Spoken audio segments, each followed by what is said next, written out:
হরে কৃষ্ণ। আজ 10ই পৌষ 1431 ও 26শে ডিসেম্বর 2024 বৃহস্পতিবার সফলা একাদশী। আজ আমি ভাগবতম পাঠ করছি। এই সফলা একাদশীর দিনে আজ আমি পাঠ করছি শ্রীমদ্ ভাগবতমের চতুর্থ স্কন্ধ প্রথম ভাগ প্রথম অধ্যায় মনুকন্যাদের বংশাবলীর শ্লোক 1 থেকে 5। অডিওর শুরুতে আমার সকল ভক্তিমতী মা ও ভক্তবৃন্দের শ্রীচরণে নিবেদন করে বলছি যে আপনারা যারা আমার এই ভাগবতম পাঠ শ্রবণ করছেন তারা কৃপাপূর্বক একটি কমেন্টস করবেন। প্রতিটি কাজের পেছনে একটি আনন্দ লুকিয়ে থাকে। আপনারা কমেন্টস করলে আমি সেই অমৃত আনন্দধারা লাভ করি।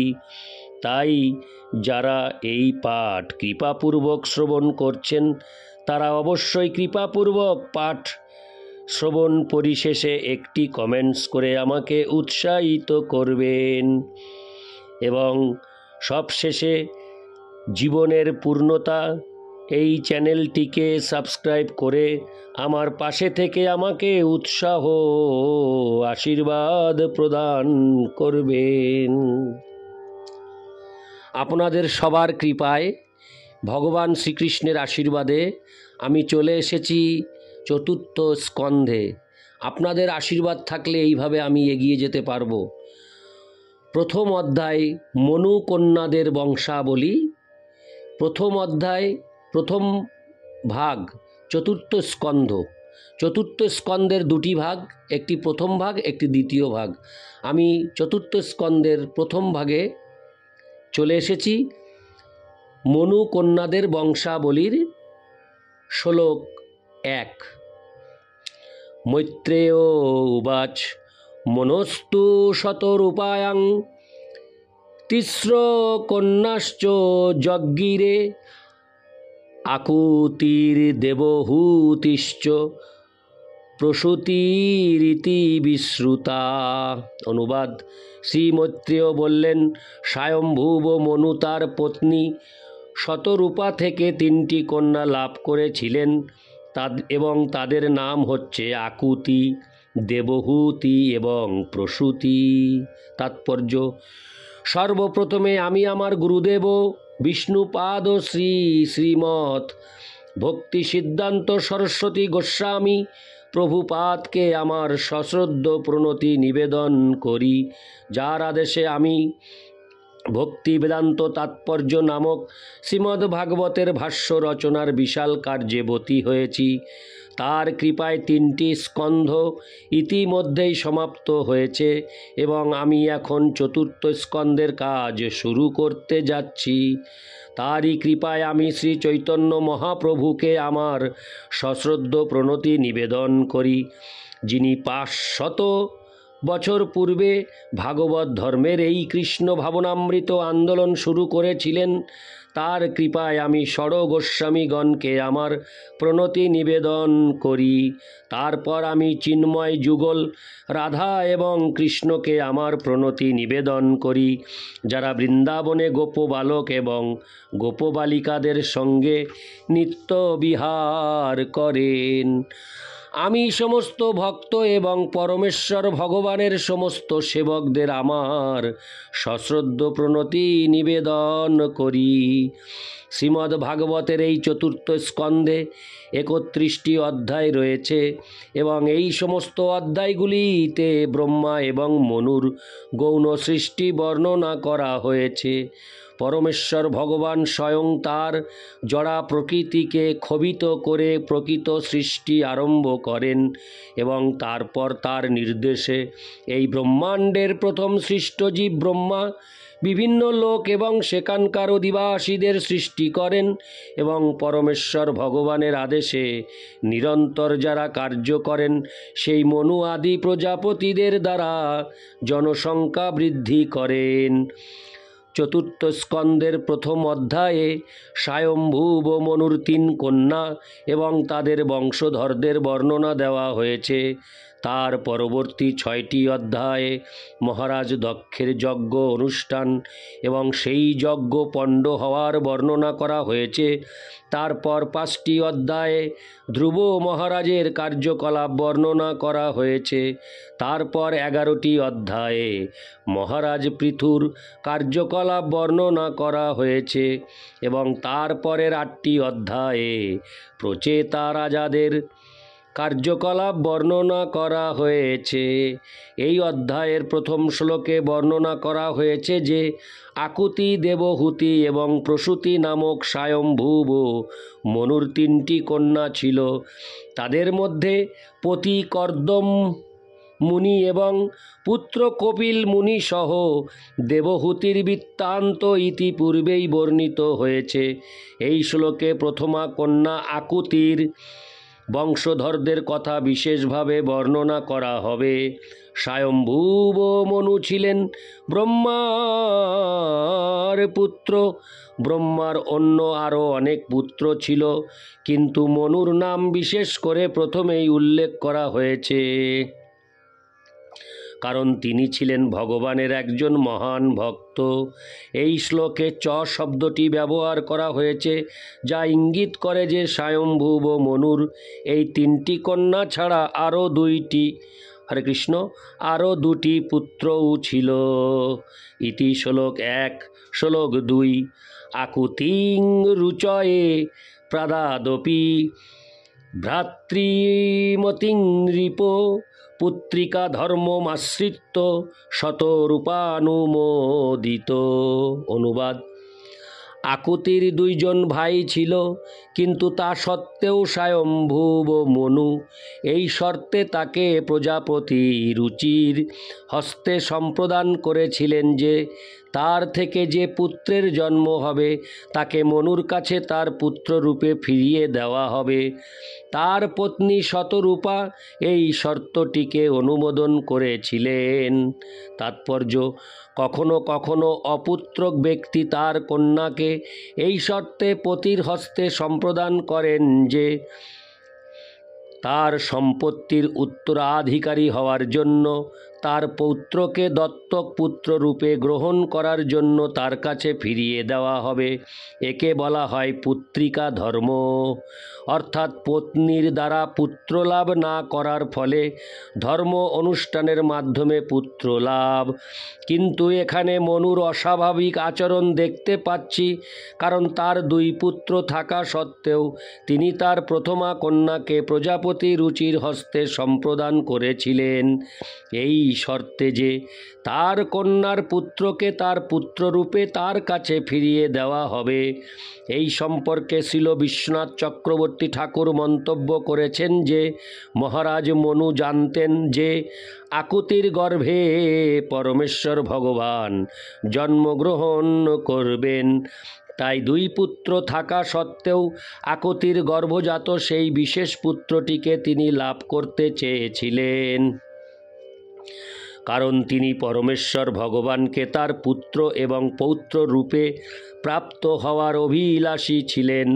মনু হচ্ছেন মানব সমাজের আইন প্রণয়নকর্তা, এবং যেহেতু তিনি স্বয়ং পুত্রিকা ধর্ম আচরণ করেছিলেন, তার ফলে আমরা বুঝতে পারি যে এই প্রকার প্রথা মানবজাতির পক্ষে গ্রহণযোগ্য।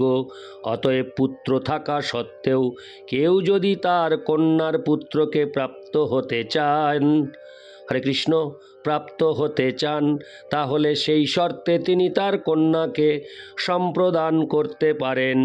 সেটি ছিল জীব গোস্বামীর অভিমত। ইতি শ্লোক 2। শ্লোক 3। প্রজাপতি স ভগবান রুচিস্তস্যামোজিজনত মিথুনং ব্রহ্মবচর্ষি পরমেন সমাধিনা। অনুবাদ: ব্রাহ্মণোচিত গুণাবলিতে অত্যন্ত শক্তি সম্পন্ন রুচি প্রজাপতির পদে নিযুক্ত হয়েছিলেন এবং তার পত্নী আকুতির গর্ভে তিনি একটি পুত্র ও একটি কন্যা লাভ করেছিলেন। তাৎপর্য: ব্রহ্মবচর্ষী শব্দটি অত্যন্ত তাৎপর্যপূর্ণ। রুচি ছিলেন ব্রাহ্মণ এবং তিনি গভীর নিষ্ঠা সহকারে তার ব্রাহ্মণোচিত কর্তব্য সম্পাদন করেছিলেন।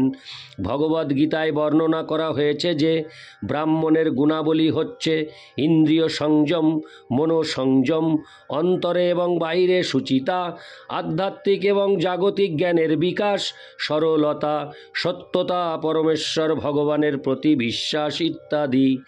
এই প্রকার অনেক গুণ রয়েছে যার দ্বারা ব্রাহ্মণোচিত ব্যক্তিকে চেনা যায় এবং রুচি সেই সমস্ত ব্রাহ্মণোচিত নীতিগুলি গভীর নিষ্ঠা সহকারে পালন করেছিলেন। তাই এখানে তাকে বিশেষভাবে ব্রহ্মবচর্ষী বলে উল্লেখ করা হয়েছে। ব্রাহ্মণ পিতার পুত্র হওয়া সত্ত্বেও কেউ যদি ব্রাহ্মণের মতো আচরণ না করে তাহলে বৈদিক ভাষায় তাকে বলা হয় ব্রহ্মবন্ধু এবং সে শূদ্র এবং স্ত্রীর সমপর্যায়ে ভুক্ত। এইভাবে আমরা ভাগবতে দেখতে পাই যে ব্যাসদেব মহাভারত রচনা করেছিলেন বিশেষভাবে স্ত্রী, শূদ্র, ব্রহ্মবন্ধুদের জন্য। এই তিন শ্রেণীর মানুষদের বলা হয় অল্পজ্ঞ। তাদের বেদ অধ্যয়ন করার যোগ্যতা নেই, যা বিশেষ করে ব্রাহ্মণোচিত গুণসম্পন্ন ব্যক্তিদের জন্য। এই কঠোরতা জাতির ভিত্তিতে নয়, গুণের ভিত্তিতে। ব্রাহ্মণোচিত গুণাবলী অর্জন না করলে বৈদিক শাস্ত্র হৃদয়ঙ্গম করা যায় না। তাই এটি অত্যন্ত দুঃখের বিষয় যে যে সমস্ত মানুষদের ব্রাহ্মণোচিত গুণাবলী নেই এবং যারা কখনো সদ্গুরুর তত্ত্বাবধানে শিক্ষালাভ করেনি, তারাও শ্রীমদ্ ভাগবত পুরাণ আদি বৈদিক শাস্ত্র সম্বন্ধে তাদের মতামত প্রকাশ করে। এই ধরনের মানুষেরা কখনোই এই সমস্ত শাস্ত্রের প্রকৃত বাণী প্রদান করতে পারে না। রুচি ছিলেন সর্বোত্তম শ্রেণীর ব্রাহ্মণ, তাই এখানে তাকে ব্রহ্মবচর্ষী বলে উল্লেখ করা হয়েছে, অর্থাৎ যার পূর্ণরূপে ব্রহ্মণ্য শক্তি রয়েছে। ইতি শ্লোক 3। শ্লোক 4। যস্তয় পুরুষ সাক্ষাদিষ্ণুর্যজ্ঞ স্বরূপধৃক, যা স্ত্রী সা দক্ষিণা ভূতেরংশ ভূতানোপায়িনী। অনুবাদ: আকুতির দুটি সন্তানের মধ্যে পুত্র সন্তানটি ছিলেন স্বয়ং ভগবানের অবতার এবং তার নাম ছিল যজ্ঞ, যা হচ্ছে ভগবান বিষ্ণুর আর একটি নাম। আর কন্যা সন্তানটি ছিলেন ভগবান শ্রী বিষ্ণুর নিত্য সহচরী লক্ষ্মী দেবীর অংশাবতার। তাৎপর্য: সৌভাগ্যের অধিষ্ঠাত্রী লক্ষ্মী দেবী হচ্ছেন ভগবান শ্রী বিষ্ণুর নিত্য সঙ্গিনী। এখানে উল্লেখ করা হয়েছে যে ভগবান এবং লক্ষ্মী দেবী যারা নিত্য সঙ্গী, তারা উভয়েই একসঙ্গে আকুতির গর্ভ থেকে প্রকট হয়েছিলেন। ভগবান এবং তার সঙ্গিনী উভয়েই এই জড় সৃষ্টির অতীত, যা মহাজনেরা প্রতিপন্ন করে গেছেন নারায়ণ পরঃব্যক্তাৎ। অতএব তাদের নিত্য সম্পর্ক কখনো পরিবর্তন হয় না এবং আকুতির পুত্র যজ্ঞ পরবর্তীকালে লক্ষ্মী দেবীকে বিবাহ করেছিলেন। ইতি শ্লোক 4। শ্লোক 5।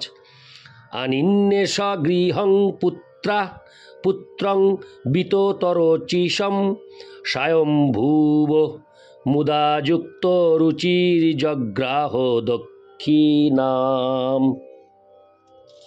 হরে কৃষ্ণ। অনুবাদ: স্বয়ম্ভুব মনু অত্যন্ত প্রসন্নতাপূর্বক যজ্ঞ নামক অপূর্ব সুন্দর বালকটিকে গৃহে নিয়ে এসেছিলেন এবং তার জামাতা রুচি তার কন্যা দক্ষিণাকে তার কাছে রেখেছিলেন। তাৎপর্য: স্বয়ম্ভুব মনুর কন্যা আকুতি একটি পুত্র এবং একটি কন্যারও জন্ম দেওয়ার ফলে স্বয়ম্ভুব মনু অত্যন্ত আনন্দিত হয়েছিলেন। তার ভয় ছিল যদি একমাত্র পুত্র সন্তানকে তিনি নিয়ে নেন তাহলে তার জামাতা রুচি দুঃখিত হতে পারেন। তাই যখন তিনি শুনলেন যে পুত্রটির সঙ্গে একটি কন্যারও জন্ম হয়েছে তখন তিনি অত্যন্ত আনন্দিত হয়েছিলেন। রুচি তার প্রতিজ্ঞা অনুসারে তার পুত্র সন্তানটিকে স্বয়ম্ভুব মনুর হাতে দিয়েছিলেন এবং কন্যাটিকে নিজের কাছে রাখতে মনস্থ করেছিলেন, যার নাম ছিল দক্ষিণা। বিষ্ণুর একটি নাম যজ্ঞ, কারণ তিনি হচ্ছেন সমস্ত বেদের প্রভু। যজ্ঞ নামটি আসছে যজুষাংপতি থেকে, যার অর্থ হচ্ছে সমস্ত যজ্ঞের প্রভু। যজুর্বেদে যজ্ঞ অনুষ্ঠানের বিভিন্ন বিধি রয়েছে এবং সেই সমস্ত যজ্ঞের ভোক্তা হচ্ছেন পরমেশ্বর ভগবান শ্রীবিষ্ণু। তাই ভগবদ্গীতায় 3:9 উল্লেখ করা হয়েছে, যজ্ঞার্থাৎ কর্মণঃ, কর্ম করা উচিত। কিন্তু সেই কর্তব্য কর্ম কেবল যজ্ঞ বা শ্রী বিষ্ণুর উদ্দেশ্যেই করা উচিত। মানুষ যদি পরমেশ্বর ভগবানের সন্তুষ্টি বিধানের জন্য বা ভগবদ ভক্তির অনুষ্ঠানের জন্য কর্ম না করে তাহলে তার সমস্ত কর্মের ফল তাকে ভোগ করতে হবে। সেই কর্মের ফল ভালো অথবা খারাপ তাতে কিছু যায় আসে না। হরে কৃষ্ণ, যায় আসে না। আমাদের কর্ম যদি পরমেশ্বর ভগবানের ইচ্ছার সঙ্গে যুক্ত না হয় অথবা আমরা যদি কৃষ্ণ ভাবনায় কর্ম না করি তাহলে আমাদের সমস্ত কার্যকলাপের ফলের জন্য আমরা দায়ী হব। প্রত্যেক প্রকার ক্রিয়ার প্রতিক্রিয়া হয়, কিন্তু যদি সেই ক্রিয়া যজ্ঞের উদ্দেশ্যে অনুষ্ঠিত হয় তাহলে তার কোনো প্রতিক্রিয়া হয় না। তাই কেউ যখন যজ্ঞ বা পরমেশ্বর ভগবানের জন্য কর্ম করেন তখন তিনি জড় জগতের বন্ধনে আবদ্ধ হন না, কারণ বেদে এবং ভগবদ্গীতায় উল্লেখ করা হয়েছে যে যত প্রকার বৈদিক অনুষ্ঠান রয়েছে তা ভগবান শ্রীকৃষ্ণকে জানবার জন্য প্রথম থেকেই কৃষ্ণ ভাবনায় ভাবিত হয়ে কর্ম করার চেষ্টা করা উচিত। তার ফলে জাগতিক কার্যকলাপের ফল থেকে মুক্ত হওয়া যায়। ইতি শ্লোক 5। নারায়ণ হে নারায়ণ, ভবভয় হরণম নারায়ণ। হরে কৃষ্ণ হরে কৃষ্ণ, কৃষ্ণ কৃষ্ণ হরে হরে, হরে রাম হরে রাম, রাম রাম হরে হরে। হরে কৃষ্ণ।